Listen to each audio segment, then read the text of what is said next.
இன்றைக்கி நான் சொல்ல போகும் இந்த ஹாரர் ஸ்டோரி ஒரு சாதாரண கோஸ்ட் ஸ்டோரி கிடையாது. இந்த சம்பவம் தமிழ்நாட்டில் சேலத்தில் ஒரு சின்ன கிராமத்தில் நடந்ததாக சொல்லப்பட்டது. இந்த ஸ்டோரியை முழுசாக கேட்டதுக்கப்புறம் நைட்டு 12 மணிக்கு பஸ் ஸ்டாண்டில் நீங்கள் நிற்கிறதுக்கே ரொம்ப யோசிப்பீங்க.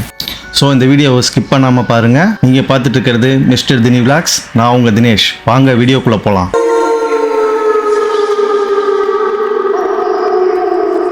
இந்த கதையோட ஹீரோ அருண், வயது 23, சேலத்தில் ஒரு பிரைவேட் கம்பெனியில் வேலை பார்த்துட்டு இருந்தான். ஒரு நாள் ஆஃபீஸில் ஒர்க் அதிகமாக இருந்ததுனால அவன் வீட்டுக்கு கிளம்ப 11 மணி ஆயிடுச்சு. அவனோட வில்லேஜுக்கு போகிற லாஸ்ட் பஸ்ஸை அவன் பிடிச்சே ஆகணும்.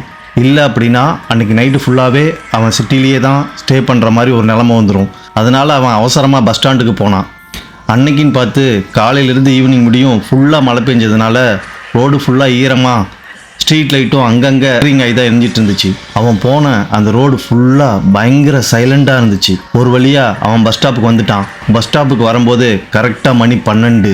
அருண் அங்கே போயிட்டு சுற்றி முற்றியும் பார்த்தான். அருணை தவிர அங்கே வேறு யாருமே இல்லை. சரி, ஓகே, இங்கே தான் யாருமே இல்லையே அப்படின்ட்டு அருண் போயிட்டு அந்த பெஞ்சில் உட்காந்து அவனோட மொபைல் எடுத்து சும்மா செல்ஃபி எடுத்துகிட்டு இருந்தான். அருணுக்கு செல்ஃபி எடுக்கிறதுனா ரொம்ப பிடிக்கும்.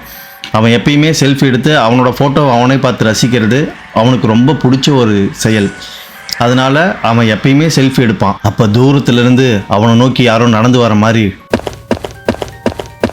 அப்படின்னு ஒரு சத்தம் கேட்டுச்சு. அருண் யோசித்தான், இந்த டைமில் நம்ம சுற்றி முற்றியும் பார்த்தோமே, இங்கே தான் யாருமே இல்லையே, அப்படி எப்படி இந்த சவுண்டு நம்மளுக்கு கேட்குது அப்படின்னு சுற்றி பார்த்தான். ஆனால் அங்கே யாருமே இல்லை. அந்த சவுண்டு கொஞ்சம் கொஞ்சமாக அவன் கிட்ட வந்துச்சு. அருண், என்னடா நம்ம கிட்ட சவுண்டு வருது, என்னடா இது அப்படின்னு லேசாக திரும்பி பார்த்தான். அப்போ அங்கே ஒரு பொண்ணு வெள்ளை சேலை கட்டிக்கிட்டு முடியெல்லாம் விரித்து போட்டுட்டு, ஆனால் அந்த பொண்ணோட முகம் அருணுக்கு கிளியராக தெரியல. அது நைட்டு 12 மணியாக இருந்த காரணத்தாலும் அன்னைக்குன்னு மழை பெஞ்சிருந்ததுனாலும் அவனை சுற்றி நிறைய மிஸ்ட் இருந்ததுனாலும் அவனுக்கு அது கிளியராக தெரியல. அவங்க மெதுவாக அந்த பையன்கிட்ட வந்து, தம்பி மணி என்ன அப்படின்னு கேட்டாங்க. அருண், என்னடா இந்த டைமில் வந்து மணி கேட்குறாங்களே, சரின்னு சொல்லுவோன்னு சொல்லிட்டு அவனோட மொபைலை பார்த்து மணி 12 ஆகுதுன்னு சொன்னான். சொல்லிட்டு திரும்பி பார்த்தா அந்த லேடி அங்கே இல்லை. அங்கே போய் ஒளியறதுக்கும் எந்த இடமும் இல்லை. ஆனால் அந்த லேடியும் அங்கே இல்லை. அப்போ தூரத்துலேருந்து ஒரு சிரிக்கிற சத்தம் மட்டும் அருணுக்கு கேட்டுச்சு. ஆனால் அந்த சிரிப்பு சாதாரண சிரிப்பு மாதிரி அருணுக்கு தெரியல. அந்த உருவம் மறுபடியும் அருணை நோக்கி கிட்ட வந்துச்சு.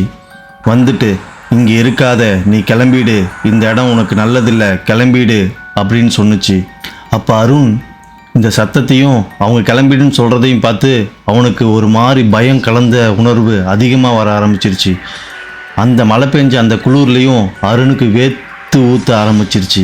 மறுபடியும் அருண் அவனோட பேக்கில் அவனோட மொபைலை வச்சுட்டு திரும்பி பார்க்கும்போது அந்த லேடியை மறுபடியும் காணாம். எங்கே போச்சுனே தெரியல. அவன் சுற்றி முற்றியும் பார்த்தா எங்கேயுமே காணாம். அருணுக்கு ஒன்றுமே புரியாமல் யோசிச்சுட்டு நிற்கும்போது கரெக்டாக அவன் போக வேண்டிய அந்த பஸ்ஸும் அவனை நோக்கி வந்துச்சு. அவன் உடனே பஸ் ஏறி வீட்டுக்கு போயிட்டான். அன்றைக்கி நைட்டு ஃபுல்லாக அவன் வீட்டுக்கு போய் ஒழுங்காகவே தூங்கலை. காலையில் எந்திரிச்சு பெரியவங்கள்ட்ட இதை பற்றி சொல்லலான்னு வெளியே வரும்போது ஒரு வயசானவர் ஆலமரத்துக்கடியில் உட்காந்துருந்தார். அப்போ அந்த பெரியவர்கிட்ட போய், இந்த மாதிரி நைட்டு நான் ஒரு லேடியை பஸ் ஸ்டாண்டில் பார்த்தேன், அது யாருன்னு உங்களுக்கு தெரியுமான்னு கேட்டான். அதை கேட்டோன்னே அந்த தாத்தாவோட மூஞ்சே மாறிடுச்சு. அவர் மெதுவாக வந்து அவன்கிட்ட சொன்னார், நீ பார்த்தது ஒருவேளை லட்சுமி அம்மாவாக இருக்கலான்னு. உடனே அருண் சுவாரஸ்யமா, யாரு லட்சுமி அம்மாவா, அவங்க யாரு, எனக்கு தெரியலையே, லட்சுமி அம்மானா யாரு அப்படின்னு கேட்டான். அதுக்கு அந்த தாத்தா சொன்னார், 10 வருஷத்துக்கு முன்னாடி அவங்க பையன் ஊர்லேருந்து அதே பஸ் ஸ்டாண்டுக்கு வரதா ஃபோன் பண்ணி சொல்லியிருக்கான். அப்போ அந்த அம்மா அதே பஸ் ஸ்டாண்டுக்கு போய் அதே இடத்துல நின்றுருக்காங்க. அந்த இடத்துல வந்த ஒரு பஸ் ஆக்சிடெண்ட்டில் அந்த அம்மா எதிர்பாராத விதமாக இறந்துட்டாங்க. அதுக்கப்புறம் ஒவ்வொரு வருஷமும் அதே டேட்டில் அந்த அம்மா அங்கே வந்து யாருக்கிட்டையாச்சும் ஏதாச்சும் கேட்பாங்க. அருண் இதெல்லாம் நம்பலை, இதெல்லாம் ஏதோ ஒரு மூட நம்பிக்கை, இதெல்லாம் இந்த ஜென்ரேஷனில் நம்ம நம்ப வேண்டாம் அப்படின்னு சொல்லி ரொம்ப கேர்லெஸ்ஸாக, சரிங்க தாத்தா நான் பார்த்துக்கிறேன்ட்டு வீட்டுக்கு போயிட்டான். வீட்டுக்கு போனதுக்கப்புறம் அருண் அவனோட மொபைல் எடுத்து பார்த்தான். அவனுக்கு தான் நான் முன்னாடியே சொல்லியிருக்கேன்ல செல்ஃபி எடுக்கிற பழக்கம் இருக்குன்னு. அந்த மாதிரி அவனோட செல்ஃபி எடுத்து பார்க்கும்போது ஒரு ஃபோட்டோவில் தூரத்தில் அந்த லேடி நிற்கிற பின்னாடி நிற்கிற ஃபோட்டோ அவனோட மொபைலில் பதிவாக இருந்துச்சு. அதை பார்த்த அருண் உடனே அந்த ஃபோட்டோவை டெலீட் பண்ணிட்டான். மறுபடியும் ஒரு 2 ஹவர்ஸ் கழித்து அந்த மொபைல் எடுத்து பார்க்கும்போது அந்த பொண்ணு ரொம்ப கிட்டத்தில் அவன் பின்னாடி நின்று அந்த கேமராவே பார்த்துட்டு இருக்கிற ஃபோட்டோ அதில் நல்லாவே பதிவாயிருந்துச்சு. அருண் அதை பார்த்தோன்னே கேமராவை தூக்கி கீழே போட்டுட்டு ரொம்ப பயந்துட்டான். அதுக்கப்புறம் அருண் நைட்டு அந்த பஸ் ஸ்டாண்டு பக்கம் போகிறதே கிடையாது. அவனுக்கு லேட் ஆகிடுச்சின்னா அந்த ஆஃபீஸ்லேயே படுத்து தூங்கிடுறான். ஆனால் இன்றைக்கும் அந்த பஸ் ஸ்டாண்டில் நைட்டு 12 மணி ஆச்சுன்னா ஒரு குரல் கேட்குதான். அவங்க ஒன்று சொல்கிறாங்களாம், தம்பி மணி என்ன? நீங்கள் இந்த ஸ்டோரியை நைட்டில் கேட்டுட்டு இருந்தீங்கன்னா உங்கள் பின்னாடி லைட்டாக திரும்பி பாருங்கள் யாராச்சும் நிற்கிறாங்களான்னு. ஓகே, இந்த ஸ்டோரி உங்களுக்கு பிடிச்சிருக்குன்னு நினைக்கிறேன். இது மாதிரி நிறையா ஸ்டோரி இனிமேட்டு நம்ம சேனலில் அடுத்தடுத்து வரப்போகுது. நம்ம சேனலை லைக் பண்ணுங்கள், சப்ஸ்கிரைப் பண்ணுங்கள், மறக்காமல் அந்த பெல் ஐக்கனை கிளிக் பண்ணுங்கள். இந்த ஸ்டோரி பிடிச்சிருந்துச்சின்னா உங்கள் ஃப்ரெண்ட்ஸுங்க எல்லாத்துக்கும் ஷேர் பண்ணுங்கள். பாய்.